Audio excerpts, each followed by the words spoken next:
about to listen to the Dr. Dahlia Show. Sassy, stimulating medical talk radio.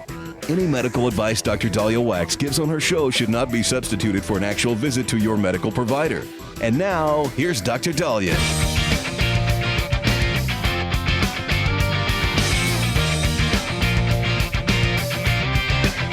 And we're back. 1-877-DOC-DAHLIA, 1-877-DOC-DALI. So how many of you woke up this morning going, oh, God, I'm tired. That was not a good night's sleep. I don't get good night's sleeps as much as I used to. Now, part of it could be I have 2 dogs and 2 cats, and the dogs persist on sleeping on the bed and then having to get off the bed to go pee-pee and then needing help to get back on the bed and off the bed, and then one snorts and snores.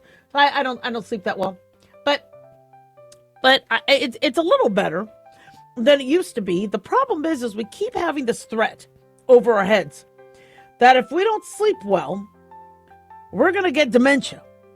We're going to get diabetes. We're going to get heart issues, cancer. And so I'm lying there at night trying to fall asleep, right? Telling myself, if you don't fall asleep, you're going to get dementia later. I'm like, oh, come on. Okay, go to sleep now. Or I'll look at the alarm clock. Well, I used to have an alarm clock, but I look at my phone, which we really shouldn't have our phones by our brains so close. I really don't like having that sort of radiation. But unfortunately, my phone is now my alarm. And so it's right there it's right there on my nightstand. And I'll look at it, and it'll say 11:45 p.m. And I'm like, okay, if I fall asleep now, I will get 6 hours and 15 minutes of sleep. All right, if I fall asleep now, and then I don't, and now it's 12:30. I'm like, okay, well, if I fall asleep now, I'll get 5 hours and 30 minutes. And this could go on all night. And I don't want to take any sleeping medications because I remember years ago telling you guys about a study where if you take more than 4 sleeping aids, 3 to 4 a month, you have a higher risk of early death. Now, it's an associative sort of study, meaning those people that require sleeping pills are probably unhealthy and then do end up having a shorter lifespan than others. But I just really don't want to take anything, and I don't want to get dependent on melatonin or something like that. So, there's all this stress to sleep better. Some of us might have sleep apnea, where we don't get enough oxygen in our sleep, or we actually fall asleep. We might be able to fall asleep, but then while we're asleep, we wake ourselves up because we stop breathing, and our body's like, you're suffocating here, you're hypoxic, get up. Interestingly, experts have revealed a hidden link between poor sleep and Alzheimer's. So we were right, there is a relationship, but how? Why is your poor sleep? Is it because your brain can't restore itself, fix itself, put things into memory? Yeah. But also they believe the tau protein hijacks the brain's glucose supply. So one thing that Alzheimer's is known for is the buildup of tau proteins and beta amyloid proteins in the brain. Well, a study published in NPJ Dementia found that the tau like the sugar. And if you, let's say, it could be, which came first, the chicken or the egg? Your protein deposits may cause poor sleep, or poor sleep may cause the protein deposits.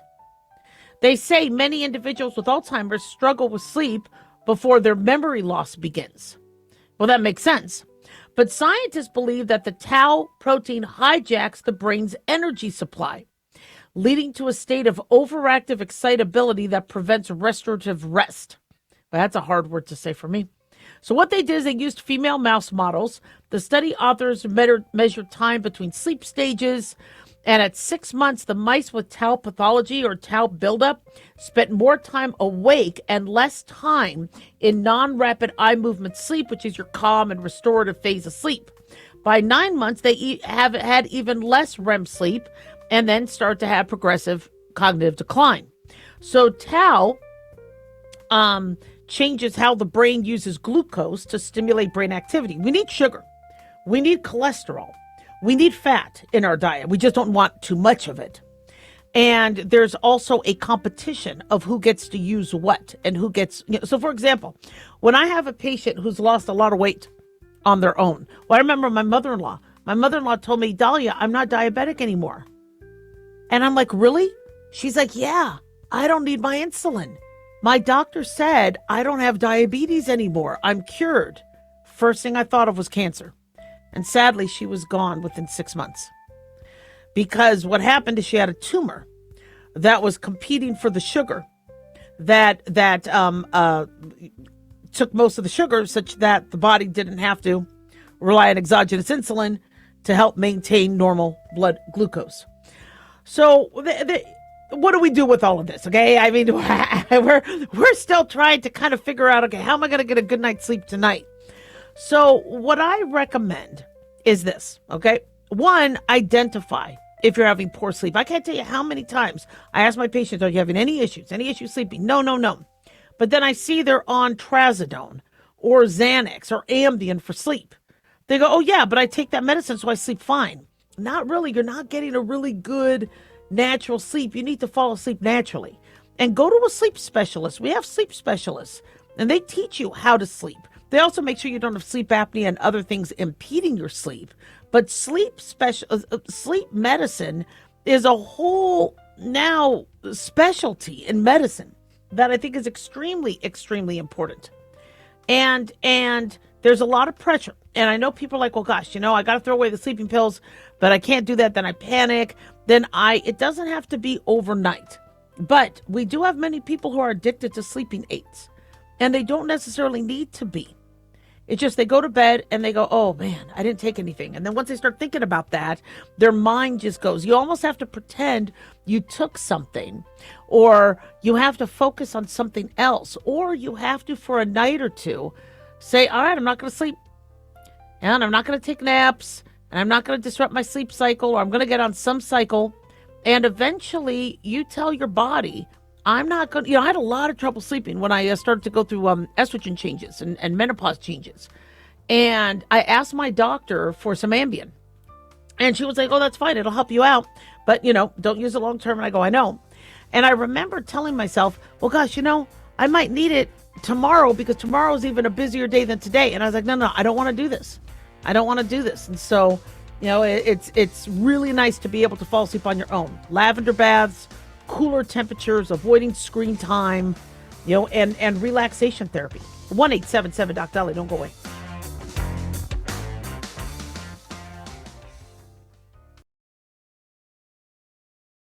Have you ever thought you'd like to buy and sell houses but didn't know how or where to get the money? My name is Ron LeGrand, and over the past 40 years, I've bought over 3,000 houses without using my money or credit and taught thousands to do the same.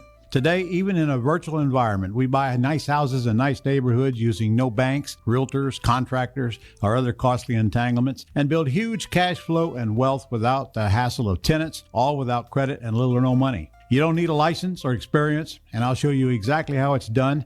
Text FREE to 99-799, and I'll send you my free training. I promise you I'll change the way you think about real estate and open the door to a new lifestyle that doesn't involve risk or rehabs and can quickly replace your current income. Text FREE to 99-799 and let me show you how to take your life back and build cash flow and wealth from your home. That's FREE to 99-799. Again, FREE to 99-799. Hi, everybody. It's Dr. Dahlia. As many of you know, I lost another colleague to suicide. And tragically, tens of thousands of Americans, including hundreds of physicians, take their lives each year. Why is suicide so common? Why doctors? Even medical students have alarming suicide rates. Nurse burnout is at an all-time high. Maybe it's the monstrous workloads we face every day. Maybe it's because of burnout, malpractice suits, online reviews. Medicine has changed so rapidly that it's almost unrecognizable to those of us who entered this field and wanted to take it by storm. But there's not a lot of resources out there for healthcare providers who deny that they are struggling or at risk. So my book, The Depressed Doctor, aims to change that for both the physician and medical student and anyone else who is struggling. Find The Depressed Doctor on Amazon or at drdahlia.com. And if you are currently struggling, call or text 988, the National Suicide Prevention and Crisis Hotline. Don't wait. The silence is killing us.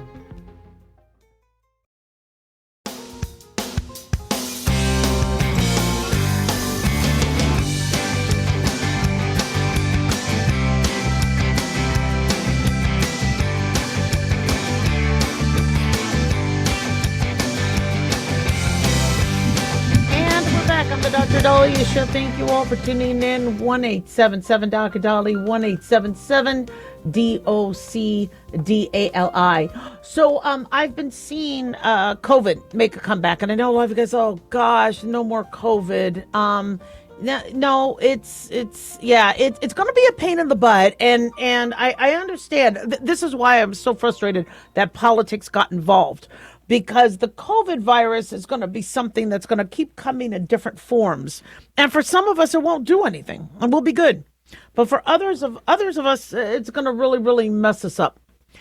And so I had a patient this morning, a mom call. Her young daughter was having difficulty breathing and tested positive for COVID. And this new strain, the cicada strain, doesn't necessarily always trigger the over-the-counter tests. But we do have over-the-counter tests, and I love the fact that we can at least get part of our diagnosis at home. I still recommend that everybody still see a medical provider, but it does help when parents, want to know right away what's going on with their child. They at least can go, okay, it looks like somebody tested positive for flu or COVID. Guys, this is contagious. It does help. Time is of the essence. But the child was having difficulty breathing, wasn't responding to her asthma medications, and so I suggested that she take her right away to the hospital.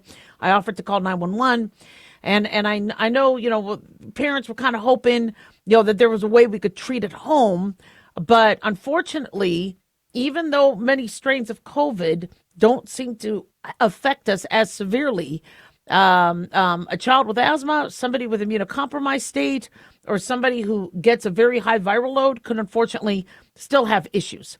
And so I told them, I know, it's people go, well, it's just COVID. It's, this is something that could unfortunately be serious. So the new cicada strain has been confirmed in 25 states. What I find problematic when I hear that something has been confirmed in 25 states, I'm getting patients again calling up telemedicine. And so if this child goes to the hospital, somebody will swab her, and then that will get sent, to the CDC, or the CDC will be made aware of it. But for individuals testing at home, we don't see the numbers. We don't know. We don't know what strain. Same thing with flu season. We're not going to be getting accurate flu numbers this year because we have a lot of people that tested at home. Not everybody got, because some people say, well, Dr. Dahlia, that's okay, because we also could look at Tamiflu and antiviral prescriptions. Not a lot of people got antivirals. So we're going to have an underestimation of that number. I really liked kind of the old days where we could swab and report but was everything reported back then? No. So, but it helps us epidemiologically, because now we got this new COVID strain. We keep hearing about it. And what do we need to prepare? Now, while, some of us are like, Dahlia, gosh, the government overstepped, and they did overreach. They did overstep and overreach. My issue is I'm not here to get into the politics of it. I want to make sure we have enough hospital beds. I want to make sure we have enough ventilators. I want to make sure we have enough oxygen. Unfortunately, we have peaks and troughs of when we have enough supplies. And also, I keep seeing COVID, keep hitting us after flu season during the early summer. Remember they used to call it the UK strain, and then they called it Alpha? That was one of the next waves of COVID that hit us, and it hit us in the summer. And then when I got COVID, I got it in the summer. And so I want to make sure you guys are prepared, because, again, if you do end up having difficulty breathing, or your child has difficulty breathing, and you think you have a hospital bed with your name on it, think again. We don't have enough hospital beds. And so I want to make sure you guys are prepared. So this new COVID variant is called cicada because, as we know with cicadas, they hide underground and then they come out. So the variant is officially known as BA 3.2. It was identified last June, but named after the insect, even though the insect has nothing to do with this. And so the CDC has confirmed cases in at least 25 states. And the CDC used nasal swabs, clinical samples, and wastewater surveillance. So that helps. Looking at wastewater, they're able to pick it up. And that, to me, is very valuable because, as I said, not a lot of individuals go and get tested or get seen, especially if it's mild. But the states right now with confirmed cases include California, Connecticut, Florida, Hawaii, Idaho, Illinois, Louisiana, Maine, Maryland, Massachusetts, Michigan, Missouri, Nevada, New Hampshire, New Jersey, New York, Ohio, Pennsylvania, Rhode Island, South Carolina, Utah, Vermont, Virginia, and Wyoming. So what does this, is this cicada a more milder form? Is it more serious? Well, we're learning. We have noticed that it has mutated through its spike proteins, as many of these viruses do. And some viruses mutate and get weaker, some get smarter. So they believe that this cicada has certain mutations that make it more transmissible and more capable of evading prior immunity. The symptoms: sore throat, headache, body aches, fever, cough, loss of taste or smell. That's not with every COVID case. Many people can still smell and taste with, like, well, it's not COVID.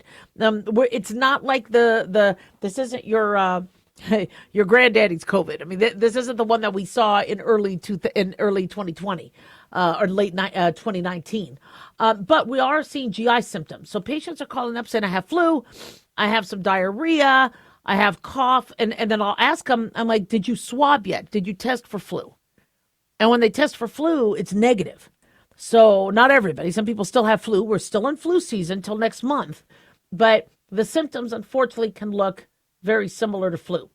Big difference I see between flu and COVID is flu usually hits you out the gate, hits you hard, hits you heavy with a lot of symptoms at once, whereas COVID starts to morph. And you might start with the sore throat, and then you might start getting the runny nose, and then maybe the cough, etc.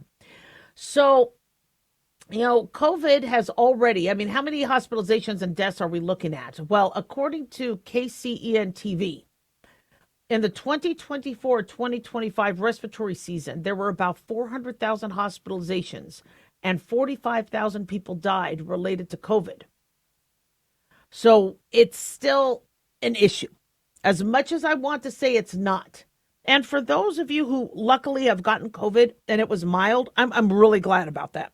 For me, my COVID, when I got COVID, I think the first time, it sucked. That was the most painful headache. I didn't like my fever. I couldn't stop coughing. I was nervous. I really was nervous for a little while there. The second time I got COVID, I was like, you know what? Okay, thank God. I got some immunity. I had, the artificial immunity from the vaccines, the natural immunity from getting it. So I felt like I was prepared a little bit more. However, that immunity wanes. The vaccine immunity wanes as well as our natural immunity wanes. I still think we do carry some antibodies, but like with the flu each year, if you don't get the flu shot, you don't get as much protection. We do believe that the current flu or COVID shots should offer protection. How much? We can't say at this point. But if you are at all experiencing shortness of breath, fever, not feeling right, get the diagnosis. And if your at-home test is negative, still get checked out. It still could be RSV. You could be developing pneumonia. It could also be COVID that just isn't getting picked up by these over-the-counter tests. A lot of us have COVID tests that we got back in 2021. I haven't thrown mine out. I should. But if those were designed to pick up the earlier strains, right, like the Alpha and the Delta variant, and it might not be as accurate. It still could pick up COVID, but it might not be as accurate as what we need for cicada. Now, what do we do about not having enough hospital beds? That's a problem. For those of you that have medical providers, they understand the current situation. They understand the hospital situation. And you say, look, I want to be kept out of the hospital. If I do get COVID, what's the plan? How do I get my Paxlovid or the antiviral right away? A lot of doctors don't have an answering service anymore. They don't. Yeah, I used to do that. I used to get calls in the middle of the night, answer patients back, call in prescriptions. I never slept. And a lot of doctors are like, I can't work like this. And I don't blame them. And so you try calling your doctor after hours, nothing happens. So now you try to call online, telemedicine. And some of you have been very frustrated that you can't get the COVID medication, the Paxlovid medication, through a telemedicine company. Well, one is if the telemedicine doctor can't verify that you're not pregnant. Usually with young individuals, they have to go in and get seen to see how severe they are. Older individuals may be able to get treated over the phone, but if the Paxlovid, I don't think we give a lot of molnupiravir anymore. But if the Paxlovid can interact with some of the medications you're on, Or if we don't know your renal function, it's hard to give you remotely over the phone. So if that's the case, we recommend, again, going in and getting seen. What I would recommend is if you do want to be able to get treated over the phone, make sure you're up to date on your blood tests. Make sure you're up to date on your medications. Talk to your medical provider so that hopefully you can be treated. Even if you need like a SVN breathing machine at home, try to get yourself as ready as possible for anything, even next flu season, because I'm seeing the hospitals overwhelmed and people not getting beds when they need to. 1-877-DOC-DOLLY.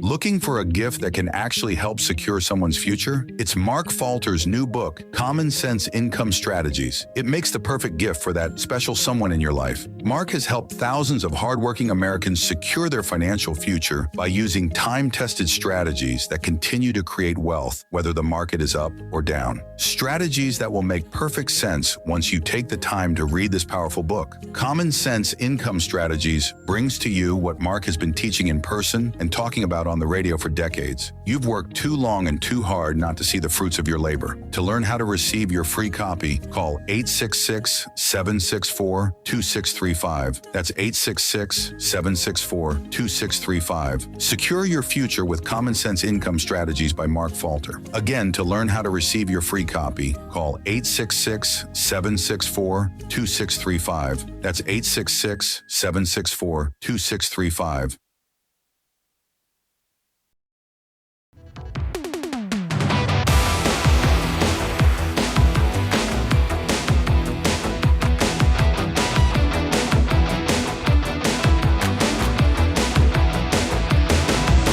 Back on the Dr. Dahlia Show, 1-877-DOC-DOLLY, 1-877-DOC-DALI. Big thanks to Talk Media Network for making the show happen. Big thanks to Daniel, our producer, and big thanks to y'all for tuning in. We really do appreciate it. Don't forget to follow us on Twitter or X at Dr. Dahlia, Facebook, The Dr. Dahlia Show, and on YouTube, click like and subscribe.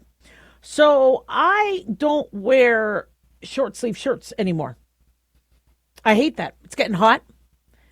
I need a tan. I think you all can agree on that one. And I don't do it because sometimes my mild psoriasis on my elbows will show. And I don't like the way it looks. And so I cover it up. And I didn't, a lot of people don't realize how much it affects our self-confidence, our style. 8 million Americans live with psoriasis. So I am really, really excited about our next guest. Stacey London, you've all seen her on TLC, TV host and fashion expert, and Nitika Chopra, entrepreneur and wellness advocate, are here to talk to us about psoriasis and how to live with this condition. Hi, ladies. Thank you so much for joining us. Hi, Dr. Julia. Thanks for having us. Thanks for having us. Wow. All right. So the psoriasis, in addition to, risks of psoriatic arthritis and other medical issues, getting dressed in the morning is a challenge. Talk to us about, the condition and both your journeys in terms of psoriasis. Sure. I mean, hi, it's me, it's Stacey. I was diagnosed with plaque psoriasis when I was 3. So I've kind of been navigating the condition my whole life, over 50 years of different doctors, different dermatologists, different treatments, and it has always sort of been a part of me. And I think a large part that informed my interest in style, because while the condition itself made me feel very self-conscious, I realized that there were ways to combat those feelings. And one of the reasons that I'm excited to partner with Nitika and with AbbVie on this campaign about awareness is that really I think that there's so much that we can feel helpless about when we're diagnosed with a chronic situation and don't feel that there are ways necessarily to gain agency over that. And we really want you to feel like you have some. That commercial where the woman, sorry to interrupt, but that commercial where the woman the husband wants to be intimate with her. And she looks at the camera because she suffers with psoriasis and says, I am so done. That really hit home. Nitika, talk to us about your journey and your challenges. Yeah, That's such a poignant thing to bring up, Dr. Dahlia, is just that image of just wanting to be close to somebody, you know, whether it's in friendship or in any kind of relationship. And I know for me, I was diagnosed with psoriasis, with plaque psoriasis at the age of 10. And oh my gosh, that was the time where everybody was, you know, playing soccer or having sleepovers and doing all this stuff. And throughout many years, many decades of my life, I, you know, really struggled to figure out where was my place, because I was the only one that I knew of that had psoriasis, even though there are millions of people who have psoriasis. And I felt so alone. I felt so separate. I felt like really othered. And the good part about this journey is that because I felt those emotions so deeply and so strongly, it really pushed me to figure out who I was. If I lost a friend because they couldn't be there for me, who were my real friends? You know, who were the ones that were really showing up? And also really to get my voice around advocating for myself and finding the right dermatologist to work with. I think all of those things have been wildly positive in my journey, even though they started with challenges. You know, Stacy, I love how you are helping us feel empowered and making us feel we could style again. Talk to us about your work on that. I mean, you know, I think that really, if I'm being completely honest, I think that having had plaque psoriasis is part of the reason that I understand the power of personal style. And that was, you know, both in my being very ashamed at first to show my skin and slowly, you know, learning to accept my skin. And whether or not you feel like showing your skin off, whether you are having a flare or not having a flare, good day, bad day, you're going to adjust your style, right, based on how you're feeling. And you want that style to work for you. So things like, you know, breathable fabrics that are natural, like cotton or linen, are always going to be great bets, especially in spring, summer. And there is no shame in saying you don't want to show your elbows. Like, I really appreciate the fact that you were like, I don't wear short sleeves. Now, that's your choice. I don't shame you for that. And if somebody wanted to show their elbows, I wouldn't shame them for that either. Yeah. But what I do think is that, you know, you should be prepared if you're showing your psoriasis that, all right, people may ask questions. People may react in a way where you want to feel prepared with an answer. But this is much more about whether you're covering up or not covering up.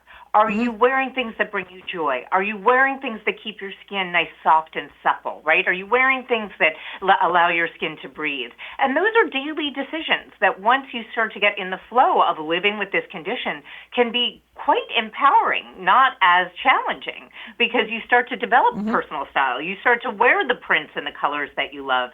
And really, I have found that to be so incredibly emboldening in my own life. Yeah. Oh yeah. Now I know I know you have to go in about a minute or so. But it really, I'm watching the NCAA championship and AbbVie's So Done commercial. I tell you, that commercial hit me where she looks to the camera and says, I'm so done. And I'm like, because I also have a marketing background. I'm like, that was brilliant. And it really talked to us in the last minute or so about the So Done campaign. Yeah, the So Done campaign is really about showing people that they are not alone. And if they are feeling that moment of being so done, feeling held back, feeling like they are self-conscious, they're not getting the support that they need, that they can actually advocate for themselves at their doctor's office. And also bring their family members in. Have people really bring their family members and their friends into their experience. Don't keep themselves apart. Don't keep themselves separate, because they're not the only ones living with this. So we want people to check out the So Done campaign. We also want people to make sure they get more information about navigating psoriasis with their doctor. Go to their dermatologist and get that information as soon as they can. I love that. Stacy, Nitika, I wish we had more time with you, but you guys are amazing. I can't wait to have you back. One more time, the website for my listeners. They can actually just go straight to their doctor and their dermatologist and learn more about So Done. Love it. Thank you guys so much. Can't wait to have you back. Thank you so much. Thank you. Thank you. No worries. 1-877-DOC-DOLLY, 1-877-DOC-DALI. So I have a family member, male family member, who has severe plaque psoriasis, legs, knees, scalp, and will go to the beach. And, because, he likes the sun, because the sun helps with the symptoms. And, see, to me as a physician, it doesn't look bad. I don't, but I always fear that other people will be like, oh no, it's bleeding and it's cracked and and he's like, and he actually improves. And I see within a day or two how the psoriasis improves with the UV and the vitamin D and all that, even though make sure you are under a very supervised sun program with your dermatologist, because we definitely don't want you more vulnerable to skin cancer because the skin doesn't protect as much. But my patients or friends or family members who do struggle with this, some of them are like, I'm living with it, and everybody can just eat eggs if they have if they have a problem with it. But others, they do get frustrated. And so, I was watching this commercial. I think it was during the NCAA championship where, the husband's trying to get all intimate and, he turns off the light and, so I guess he doesn't have to look at the lesions, and she looks at the camera going, I'm so done. So very, very good campaign. With psoriasis, it's an autoimmune condition that affects the skin that can cause plaques. It can cause itching. It could cause, in fact, a lot of individuals misdiagnose their eczema or their psoriasis as eczema. And so when I see patients where they go, my eczema's flaring up and it's very plaquey and it's very resistant to the steroid creams you've been using, and it just starts to crack and bleed. Even though eczema can do that, sometimes you could have underlying psoriasis. So always make sure you get yourself checked out and the right diagnosis, because there's a lot of things we could do to address it. 1-877 Doc Dolly, don't go away.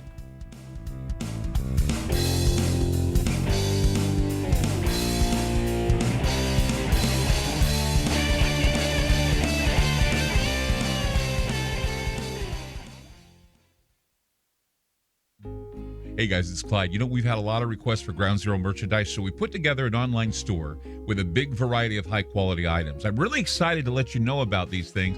We have a lot to offer you and your loved ones. In addition to our regular apparel, such as t-shirts, beanies, hoodies, and hats, we've expanded our product line with posters, flags, aprons, mugs, and a whole lot more. We also have Ground Zero collectibles, along with a limited edition of items like a Clyde Lewis canvas portrait, a Ground Zero embroidered jacket that will certainly make for great gifts and for interesting conversations with family and friends. And we now offer publications such as Ron Patton's book about mind control, MK Zine, and back copies of the official magazine of Ground Zero while it was in print. Paranoia, the Conspiracy Reader, also coming in 2023, are updated and revised books that I've written. There's a secure and easy-to-use shopping cart for your purchases. So shop today at our official store by going to groundzeromerch.com. Again, that's groundzeromerch.com. Hey, America. How tired are you of mainstream corporate media's biased narratives and manipulated news? Their dishonesty and attempts to influence this generation have been exposed, put on display for anyone who's even half paying attention. But the New American Magazine has been an honest source of news and commentary for over 50 years. This is your opportunity to receive the stalwart of principled journalism at a deep discount. Picture a beautifully published magazine arriving at your doorstep twice a month, packed with insightful stories written with integrity. It's also available digitally on the New American's mobile app. Get up to speed with intelligent coverage from a freedom perspective. Right now, for a limited time, the New American is available to radio listeners at a 25% discount on a new subscription. Visit thenewamerican.com/radio25 and receive 25% off. Subscribe today at thenewamerican.com/radio25.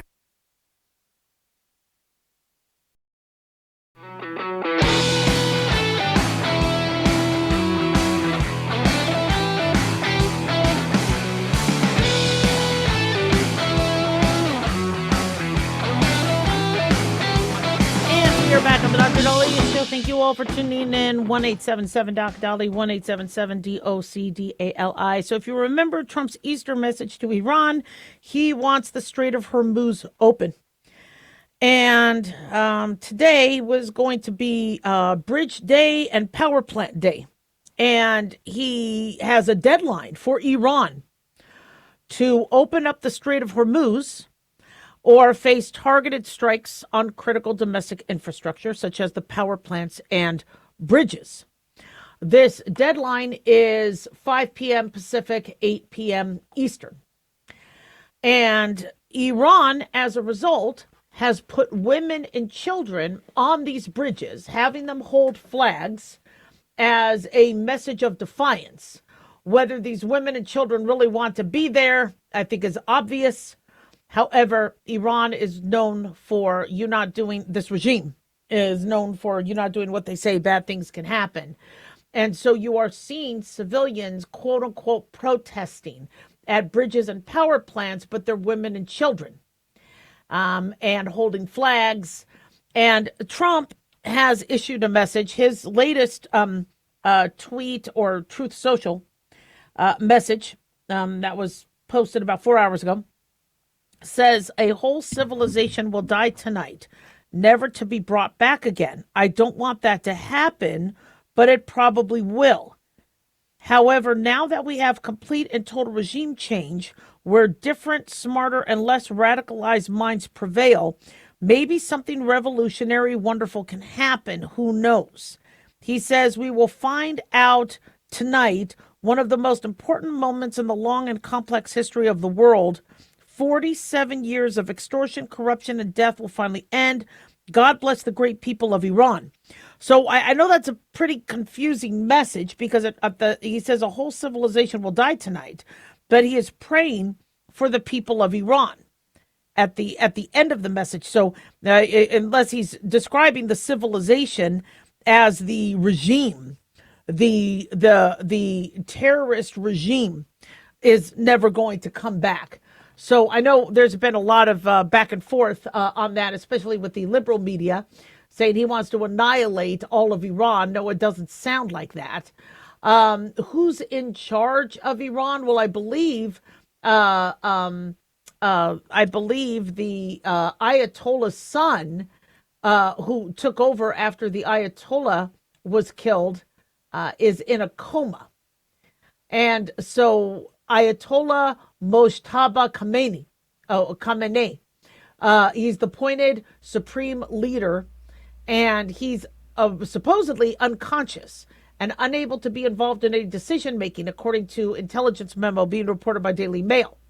So who actually is running Tehran? Somebody's running it, because they're still messing with the Strait of Hormuz, and they have some control over the population where they're putting women and children on the bridge.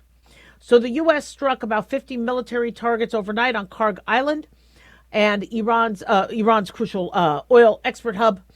And so there were also bunkers and a radar station and ammunition storage also hit by U.S. airstrikes. And so there's been a lot of discussion of there might be boots on the ground as troops have come in. And it's something we never really wanted to escalate to this. On the other end, finish the job. The disgusting Iran regime that has been causing death to Americans for years, supporting terrorism. This should have been done decades ago, before Trump. And so for Trump to finally do it, it's long overdue. Unfortunately, we don't want to see any kids and women and innocent civilians hurt. And you have a lot of back and forth of, war is not going to be pretty. But the whole purpose of this, how you get people behind this, is we're trying to help not only ourselves and not allow Hamas and Hezbollah and Russia, be able to, further their terror as a result of what Iran is funding and helping them with. But we also want to free the civilians, as they have reportedly murdered at least 45,000 of them. You hear these stories of women where even if just a little bit of their hair shows, they get publicly flogged and raped and attacked. And it's a horrible, horrible regime. And I know there's a lot of back and forth where, is it America's job to fix that? Well, America already has skin in the game because Iran hurts America. And after what happened with Hamas and Israel, which, again, also hurt Americans, they're attacking us as well. And it's one of those things where, when the Holocaust happened, many countries, including America, were like, look, we're not going to get involved until we need to get involved. And I wish other countries got involved, because the majority of my family would have then survived. And it didn't happen. Well, like in Nigeria, the Christians, being murdered and slaughtered. Somebody has to come in and help. I do believe that. Now, who's supposed to do that? The UN, NATO. I mean, there are institutions that were designed so that Holocaust and mass executions but they're not working. They're not doing their job. I mean, when you really go back to this, it isn't America's job to go and save all these communities and populations. It's the UN's job. It's NATO's job. It's the World Health Organization's job. But people aren't doing their job, which makes us wonder why we're giving the money that we do to these agencies. And I find that very, very frustrating. And so, when people say, well, gosh, Dahlia, the stock market's going down, now we're involved in a war, the Republicans may lose the election, maybe this shouldn't have happened. We should have just, kicked the can down the road like Obama did. Well, Obama helped fuel it with the funding. But my issue with that as a doctor is when you kick the can down the road, that never works out, not in health. You have something that needs to get checked out. You have a family history of cancer. We want to nip it in the bud early on.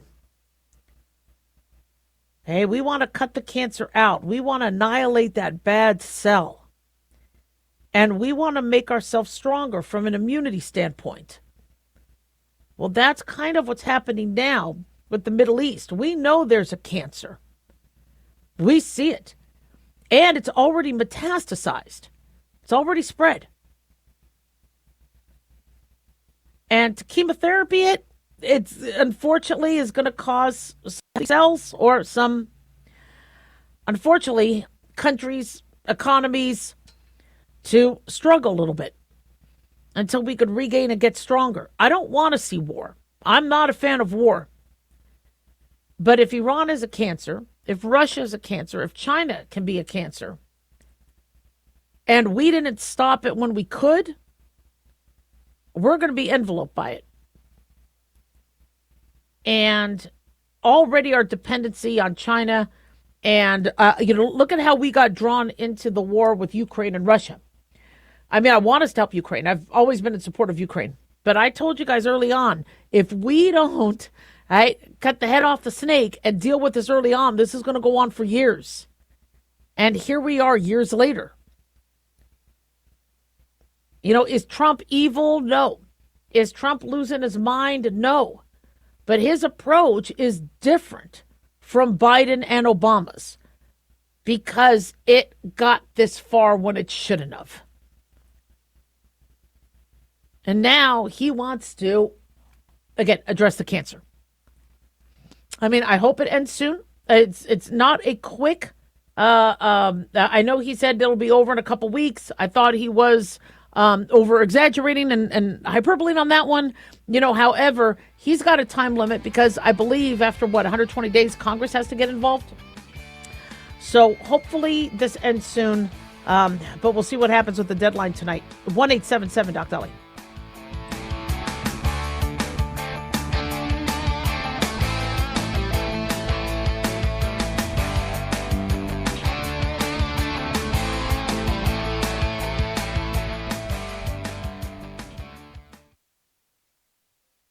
Looking for an easy read that can actually help secure someone's future? Pick up a copy of Mark Falter's book, Common Sense Income Strategies. For the past 30-plus years, Mark has helped thousands of hardworking Americans secure their financial future by using strategies that continue to create wealth, whether the market is up or down. Strategies that will make perfect sense once you take the time to read this powerful book. Common Sense Income Strategies brings to you what Mark has been teaching in person and talking about on the radio for decades. It's not rocket science, it's a pretty easy read. You've worked too long and too hard not to see the fruits of your labor.